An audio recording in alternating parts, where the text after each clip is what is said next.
Hi, welcome back to Stuff About Tutorials. Today we're talking about how to transfer server ownership on Discord. Maybe you want to hand over your server to someone else or delegate administrative responsibilities. So today I'm going to show you how to transfer server ownership on Discord.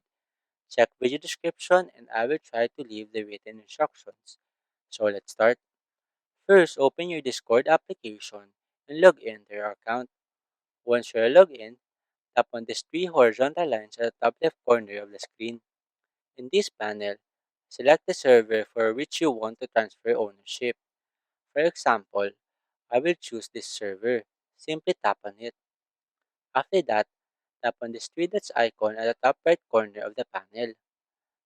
A menu will pop up below, and here, tap on this gear icon to open the server settings.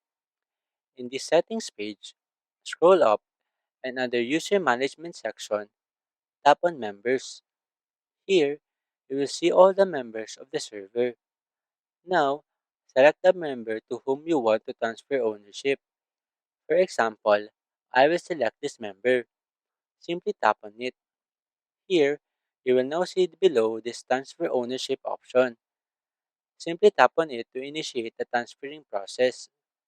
Here, tap on this option to acknowledge that you want to transfer the server ownership to this member. After that, tap on this transfer button. Here, wait for the verification code that will be sent to your email. Once received, enter the code in this box. After entering the code, tap on this transfer ownership button. After that, you now have successfully transferred server ownership on Discord. The selected member will now become the new owner of the server and have full administrative control. There you go.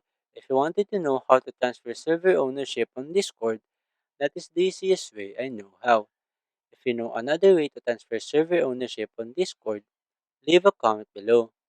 Also, be sure to subscribe for more videos.